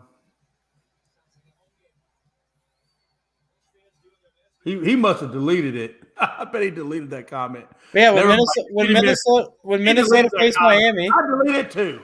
When Minnesota faced Miami. That was a stupid comment, Anthony Price. And I love you. Anthony Price, I love you. But that was a stupid comment. When Minnesota faced Miami, they didn't face Tua. They faced Teddy Bridgewater and then Skylar Thompson. Obviously, Miami's a much better team with Tua out there than with Teddy Bridgewater or Skylar Thompson, but that's still a game that Minnesota won. And Miami's still a good football team, so you can't take that away from them. Buffalo, Josh Allen just did stupid shit in the fourth quarter, but Minnesota still rallied from 17 points down, so you got to give them a little bit of credit. He didn't delete it. He didn't. There it is. Like Frankie said, Eagles haven't played. First of all, Anthony Price, I hate when people say that. Nobody good. That doesn't even grammatically sound correct. It would have been anybody. He just said nobody good. Is that what we're saying? The Eagles have played nobody good. That's what we're saying right now. No, what I'm saying is the Eagles haven't played. That's what Anthony Price is. That's what you're defending. That was Anthony Price's comment. That's what you're defending, that they have played, in his words, nobody good. That's what we're defending right now. That's what we're defending. And if so, tell me. If not, then we'll move on. But I don't want nobody to overlook that comment and tell me some bullshit like that, because that's just completely asinine. Okay, I'll move on now. I'm going to be quiet because I'm going back to my private spot. Jay, the Eagles haven't played anybody good. I hate you. But I love you because you're my brother, and frankly, I need to see my nieces soon. I knew Frankie was gonna come in. I'm not Hey, scared what to a say time! Hey, we didn't jump into some NCAA. Have we talked about Hooker and what? Oh my God, does that mean for his draft status now that he tore his ACL? USA, How does it affect? USA, USA. He said USA. No, seriously though. Hey, serious thing. Hooker tears his ACL. He was damn near the leading candidate for the Heisman, but now he has no Heisman. Senior year, going into the draft. How are NFL teams going to look at him coming off a torn ACL? Or will it matter? It won't matter. They're going to look at him the same way they look at anybody that tears an ACL their senior year. They're going to look at him, what he's done his first 9 games. They draft him in the first round, and they sit him for a year. So you think that the fact that he's come off an ACL, that's not going to have any bearing of them saying, what if he re-tears it? Not because he's going to be in that position where he tore it so late in the season that whoever takes him in the first round, I don't think he's going to be a top 10 pick anymore. He might fall in that 15 to 20 range now, but whoever takes him in that first round knows they're probably not going to get any contributions out of him next year. So now you don't have to rush him back. You can literally draft him, sit him for the entire year to give him that extra couple months to heal, and then by the time he hits year 2, then he's going to be full go. Gonzo, do you think it's going to affect his draft status, Frankie? You guys think it affects his draft status? But by the way, that guy's a good point. I mean, I understand what you're saying. I don't think it will a whole lot. He might drop into drafts a little bit. He might not be like stat guys say. He might not be top 10 anymore. But look at Tua. Tua had that hurt hip. That They wasn't for sure if he was going to recover, and it didn't affect his draft status too much. He still went 3rd or 4th. He went 6th, I believe. So I don't think it. Unless they find out like the surgery didn't go good or something, as long as everything goes good, I don't think it'll affect him too much. But he might drop from maybe top 10 to maybe 10 to 15. So let me ask you this: what would hurt him more than the ACL or the fact coming out of Tennessee that he has not really been prepared for a pro style offense? I don't think anything really. How many college teams run a pro style offense? Well, we know Alabama does. I believe Texas does as well under Sarkisian, which is out of the Alabama tree. I believe Georgia does as well. But outside of that, there's really not many that run that pro style offense. And look how many. No, I'm not saying what. I guess what I'm asking is if you look at a Bryce Young or somebody who does have that type of experience, does that go against him? I don't think so. Because you just have to base you when it comes to drafting a quarterback in college more so than drafting a wide receiver or a running back, quarterbacks are mainly drafted off of their talent and off of their potential. Because you go back to that 2017 draft class where Mitchell Trubisky was drafted number 2 over Deshaun Watson and over everybody else. He was drafted based on his potential and based on his overall talent, not because of what he did in college. And then you look at Patrick Mahomes going number 10, and then Josh Allen was also in that draft class.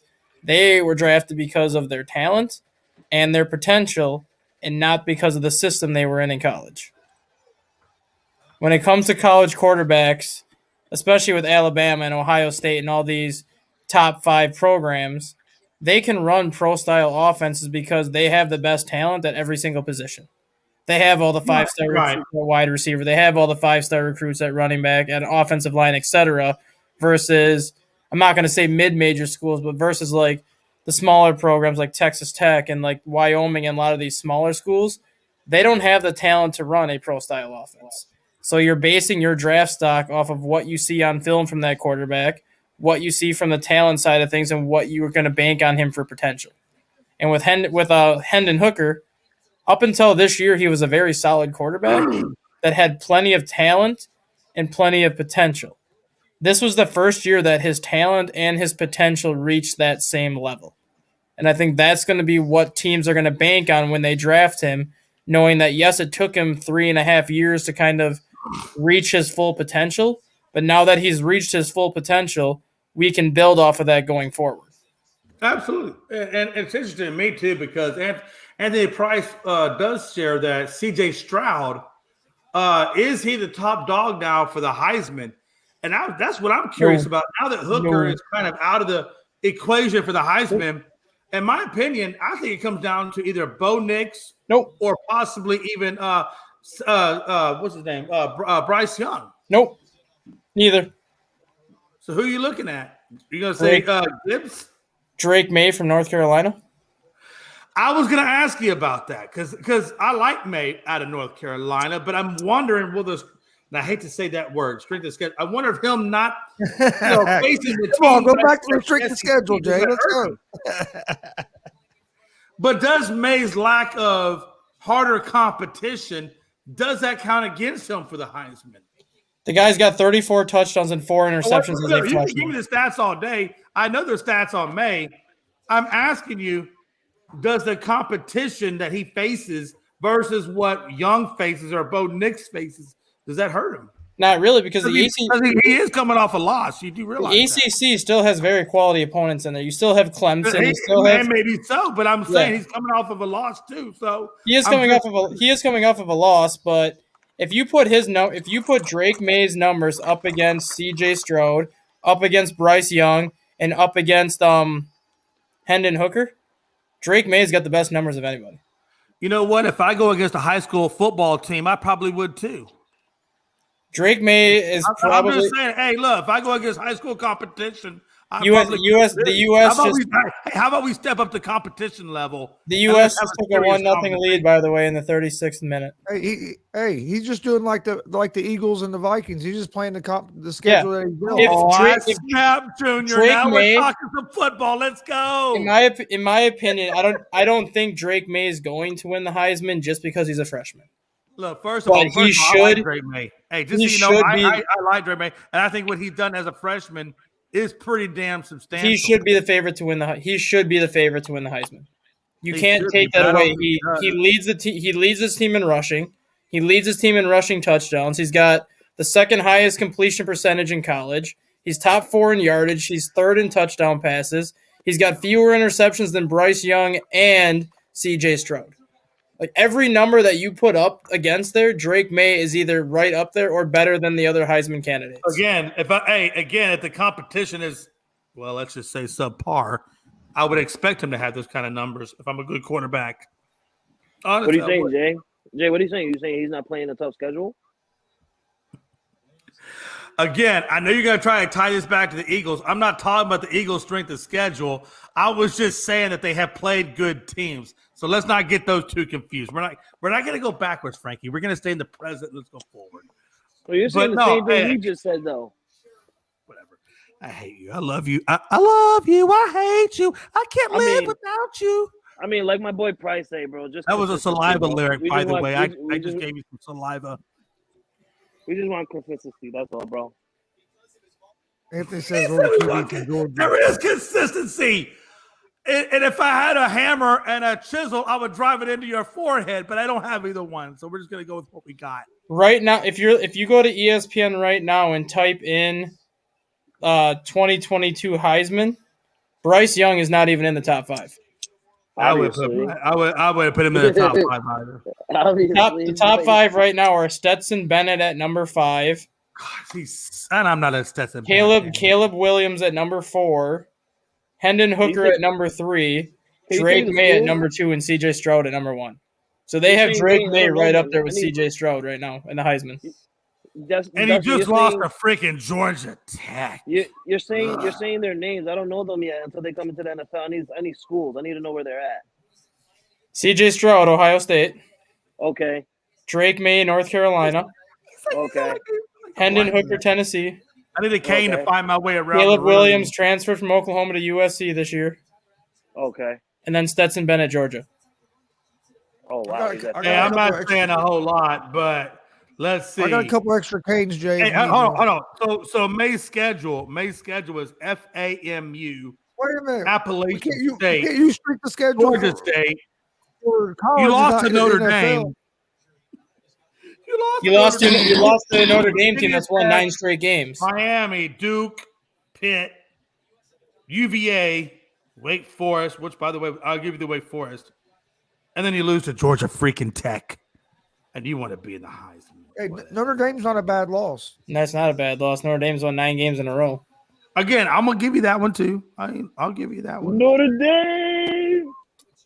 I'm Georgia just looking at this. I'm looking at their schedule of fully unranked teams. Hey, that Georgia Tech loss is also not a bad loss because they're 5-1 with their interim coach, and they became bowl eligible because of their interim coach. So that's also not a bad loss. Hey, look, again, if you want to give it to May, give it to. I like May. I've said that before earlier. I'm not against May at all. Who do you think should get it? Who do I think should? I like Bo Nix. Honestly, I like Bo Nix out of Oregon. I think Bo Nix has done a hell of a good job out there with that program, and I think the conversation that we're talking about suits him to be in that conversation. But the fact that he's not there, hey, it is what it is. What am I going to do? Cry over spilled milk? And this is also this could also be for that one. This could also be the first time in 7 years that every single Heisman candidate's a quarterback. That there's not a running back in the mix, that there's not a wide receiver. Yeah, I really thought that was weird because I know that Michigan, and I know Corum. Yeah, I thought he would be a good. I thought that, the running back from Illinois, Chase Brown, should be in the Heisman conversation. Yes. Okay, I'll give you that one too. I think there's a couple of guys out there that are in the running back facility that should be in that conversation, but it is what it is. Hell, most of the time it goes to the quarterback. Not saying that's right. I don't know how you say this guy's name in Japanese, which I'm guessing is what that language is. I don't know for sure, but he says finally the United States football team is playing at a top European team level. I am happy for you. Good luck at Qatar. It's true, man. Hey, our men's they just took a 1-0. They just took a 1-0 lead. But our men's team has never really been "quote unquote" stellar. Our women's team, on the other hand, whose fault is that? That is our country's fault for not taking soccer seriously like these other countries. That is our country's fault. Hey, we're American. We're not European. Well, we are. It doesn't matter. Where do the best American soccer players go play soccer? They go play in Europe because I'm not gonna lie. We don't care about soccer. That's why exactly, and that's our fault why we can't compete with it. From a talent side of things, the American side be competing. Why should we be competing about something we don't care about? I care about soccer. I played for 19 years. You're like one of the fractional few. I played for 19 years, and I had my soccer career How often do we see Major League Soccer on TV? Jay, I had my soccer career taken away in college. I don't know, Gonzo. How often do you see Major League Soccer out there where you are? Jay doesn't have Major Leagues. Chris doesn't have Major League Soccer. He has the USL Pro, the USL Champion Division with the Indy 11, one of the best teams in the USL Pro, and they have been one of the best teams for the last 5 years. They've been to 3 finals in the last 3 years, losing 2 of them to Louisville City and then winning the other one. Indy 11 is a very good USL Pro team. What's that guy? You're about 5 minutes away from me coming down there, hog-tying you, putting you in a FedEx box, and shipping you off to Europe. What channel is the soccer? It's on Fox. It's on Fox right now. I mean, Jay, to be real, in my area, soccer is really big because the school around my area just won 3 straight sectional championships. And you have. Hey, when I was in high school, we had soccer too. We had a really badass soccer team. It's just nobody ever really gave a damn about it. Nobody. No. I'm saying, look, watch this. When homecoming came around, we were all about football. We didn't care about soccer like that. I mean, Jay, you went to high school in the 1970s where your schools were spray painted and you guys smoked cigarettes in class. Nobody cared about sports. Hey, that's true. Hey, listen. Arts class. Miss Rigglebaum, I'll never forget the time you gave me a Pall Mall. Thank you. And to Anthony's comment right there, the men don't care because our country doesn't take soccer seriously on the men's side of things. No, we do on the women. We definitely do on the women's side. Yeah, and that's phenomenal women's team, by the yeah. way. And like for the Americans, every time we get a good American star like Christian Pulisic, who's the best player in America right now, he's 23 years old, going on 24.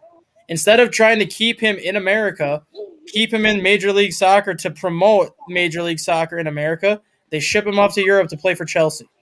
All of the good soccer players the United States ever had, instead of keeping them in the United States to try to build soccer in America, they ship them off to Europe so they're playing with the European teams. That's our own damn fault why men's soccer is in the position it's in, because we don't take it as seriously as these other countries do, which we should, because we let our best talent get away. Well, and again, I really got to be honest with you. It kind of goes to the fabric of the way you were brought up, right? Like I know when I was brought up, and I'm just one guy. We were brought up in baseball, basketball, football. That's just the three sports that we were brought up in. We weren't really brought up in hockey because how often do you see a hockey team in Houston? It ain't never going to happen. So we weren't really brought up around hockey. Yes, we had soccer, but that's not what my dad brought me up on. That's not what I was brought up on TV. Most Americans are brought up on TV watching the three basic sports. You can throw golf and tennis in there if you want, but the three basic sports is what we were brought up on. Now all of a sudden, that's because Major League. Hold on. What I'm saying is most Americans, you want us to love soccer, but as coming up in life, we weren't brought up on that kind of stuff. That's not what we watched. That's not what brought our family closer. What brought our family closer was Thanksgiving football, not soccer. That's because soccer. That's how we are. That's because Major League Soccer didn't become a thing until 1998. Major League Soccer wasn't, and that's probably why. Maybe if soccer would have been a sport, maybe back in the 70s or whatever, that we would have been brought up maybe a little bit differently. Yeah, Major League Soccer was not a thing until 1998 in the United States. European soccer. Figure if that's the case, then it's going to take a hot minute before America truly embraces. And it's 20, like you're going on 25 years of Major League Soccer, but in the last 10 years, Major League Soccer has expanded from 16 teams to 29. And I'll be honest with you too. And I'll be honest. Hey, look, and I can't speak for everywhere. I can't. I can only speak for the area in which I grew up in. But the area in which I grew up in, especially my high school, the only ones that ever played soccer, and I'm not being racial, but it's just the truth. The only ones that really truly ever played soccer were Hispanic. Matter of fact, my ex-wife was in a soccer. She played for University of Houston college soccer team. She played there. And I remember going to watch the men's soccer team at U of H that I could count maybe 2 white guys on the whole team. It was predominantly African-American or Hispanic that played that game. Maybe 2 white guys. One was the goaltender. One was the guy that just sat on the bench and he carried a little clipboard. And that's it. I mean, he was definitely raised wrong. I mean, but that's how we grew up. That's how they. I understand because people in Houston, you guys are closer to like the Mexican border and stuff like that. So like that I understand. But like if you really visualize it, soccer is. And somebody told me this the other day, and it dawned on me. For Mexico, soccer is kind of like a thing that they just they kind of play. It's like a state type shit. But for the European, everything over there, France, England. All those Germany, places, Italy, all Germany, like that's their national sport. Like that right there is number one to them. Like football and stuff like that is number one to us. In Europe, soccer is number one. So I understand, like, yes, you grew up knowing Mexican stuff. Or I'm sorry, not Mexican. I'm being racial, but I can do that because I'm Hispanic. But Hispanic people, I understand what you're saying. But when you really open your eyes and you visualize it, soccer is more of a European sport. And that probably is true. I'm just saying, mostly around where I grew up, I agree with you we pretty much played basketball, baseball, or football, and then our soccer team was honestly, I'm just saying, it was made up. Jay, you grew up in Texas, right? Yeah, I'm down in Houston. Yeah, and see, that's the thing that's kind of funny about what you say, because one of the most successful United States soccer teams on record is the Houston Dynamo. They won 3 MLS championships in 6 years. And they have 4 all time. They probably did. But that's what I'm saying, though. Like that's why when you say like soccer in your area is not that big, I'm just surprised because of how successful Houston Dynamo are. But again, to your point earlier, 1998. When did the Dynamo come into existence? I think 2003, 2004 is when they came in. And are they bringing in players from Houston or out of state? Probably out of state. No, they have. They don't. They're one of the few. They bring players from overseas, but they're one of the few players in the United States that don't go for the big name European stars. Right. They just play with. By the way, David Hernandez, Ronaldo! I have nothing against Hispanics. That was my boy, Ronaldo. I can't do soccer. I can't. Are you talking? No, Frankie, are you talking about the Ronaldo that still plays or the old Ronaldo? Hey, you know why I cannot do soccer or hockey for that matter? Because they both have the same thing in common. Is I have really, really bad ADHD. And if the ball goes back and forth, left to right 1,000 times before it ever makes it into the net, Jay done gone to sleep. Or maybe got into the second half of this beer. I got to see some scoring. I can't do the back and forth, back and forth, back and forth. I don't know. I guess that's why I never got on to soccer or even hockey for that matter. I do know I do like the violence in hockey. It's just that the slow pace and scoring, I just get bored with it after a while. Jay, what Anthony Price just said to you right there, he is 100% correct. Because I did but see, that's what I'm saying. He doesn't understand. No, but I'm saying my ex-wife played soccer. We're not talking about that kind of soccer. We're not talking about that kind of soccer. I went to the World Cup in 2016. Ooh. Go to an actual World Cup type soccer game and just not even take the game and just the actual. I'll tell you what, I'm going to do it then. I'm going to put that on my bucket list. I will go to World Cup game. World Cup is going to be in the United States. The World Cup's going to be in the U.S. in 2026. And one of the venues.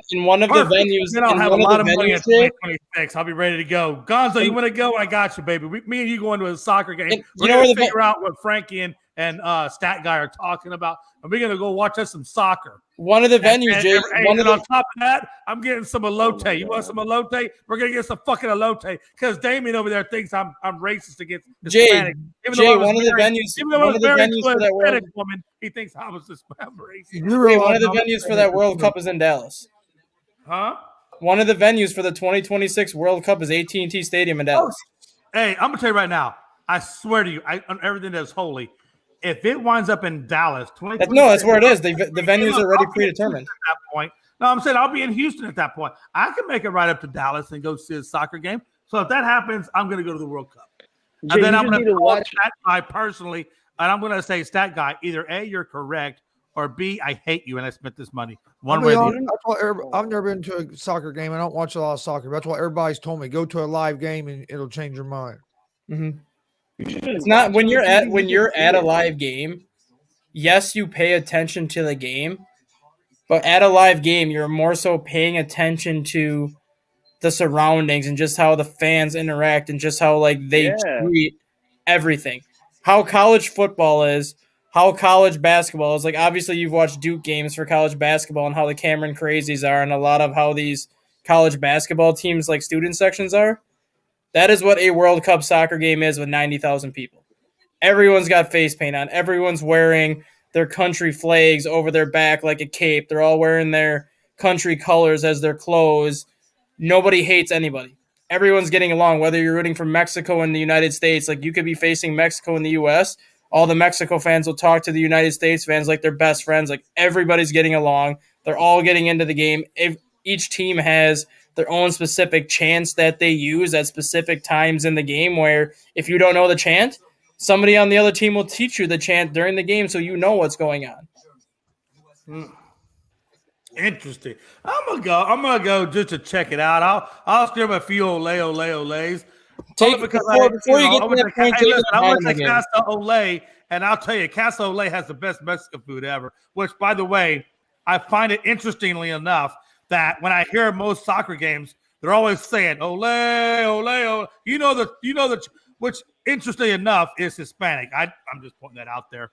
Before you go to a World Cup game, Jay, take in a Austin FC versus Houston Dynamo game next year.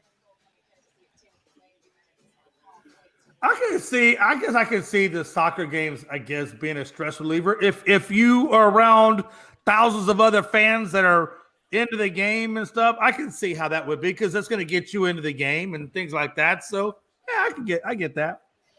By the way, if you've never been to a Japanese baseball game, I highly recommend you don't go as an American, because they're really, really, really, really boring. It's quiet. And then when somebody scores, they got these big plastic things and they do like this, and then they go back to being quiet again. And if you're an American and you want to get into a baseball game, they kind of look at you like, he must be one of those special kids. Or you can go Jay, you were forced to go to that, all right? I think we're smart enough not to go to Japan for one. But they do have good baseball players. I will say that they got great baseball players, but oh my God, it's like going to a library watching somebody get a home run, and then they clap with these little clapper things, and then they go back to being quiet again. And it's like, It's the weirdest damn thing I've ever seen in my life. Weird. Whatever. I guess World Cup is now on the mix for 2026 in the calendar.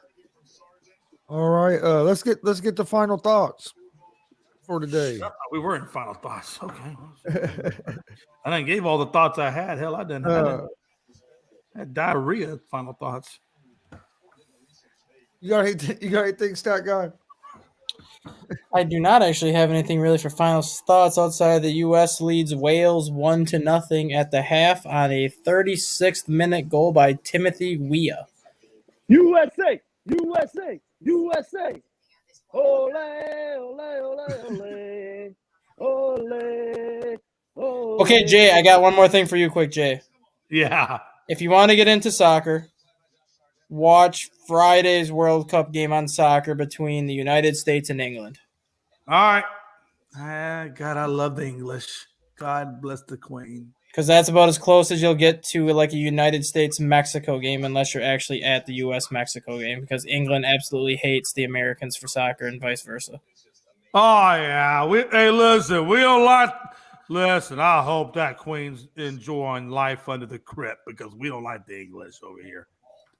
But it's kind of funny considering most of us are probably from freaking England. How crazy is that we hate our own? You know why they hate us? They hate us because we kicked their ass to get America's freedom. That's why they hate us. They've been hating us since the English been hating us since 1792 when we kicked their asses and took back our independence. That's why they hate us. I got a stat of the day for you too, Jay. This kind of goes to what I was telling you about how we treat soccer in America. Fucking Mel Gibson over there. The guy that just scored the goal for Team USA is the first American-born player that was born in the 2000s to score a goal. Oh, Jesus Christ. We got to get better. If that's the case, hey, listen, we got to get better at this thing. Which means every other player that's ever scored a goal for the United States was either born in another country and has dual citizenship and they play for the United States, or they were born before the year 2000. I'm going to go mostly with before the year 2000, and the ones that are before year 2000, hey, listen, we sell passports like they're going out of style. No big deal. Listen, this is what America is all about. If you don't know what America is about, it's about bringing people from other countries to come over here and do the capitalistic life and enjoy a better life, be free. So, hey, it's what America is. That's what makes America a badass place to live. You come here, you can do whatever you want to do, live however you want to live. That's what makes our country so great. So come on, just come documented. That's all I'm asking. You got Frankie. You got any final thoughts? Not really. All I gotta say is USA, USA, USA. Let's get this win over Wales, baby. FIFA World Cup's here. And what else I gotta say? Oh yeah, JETS sucks. I never go left, Andrew. I always go right. I'm a Republican, damn it. I always go right. I want to thank everybody for watching. We will see you guys tomorrow with another episode of the ASAP Afternoon Blitz. We'll be back tomorrow at 1 p.m. Eastern. Everybody have a good day. Stay safe. Pearland!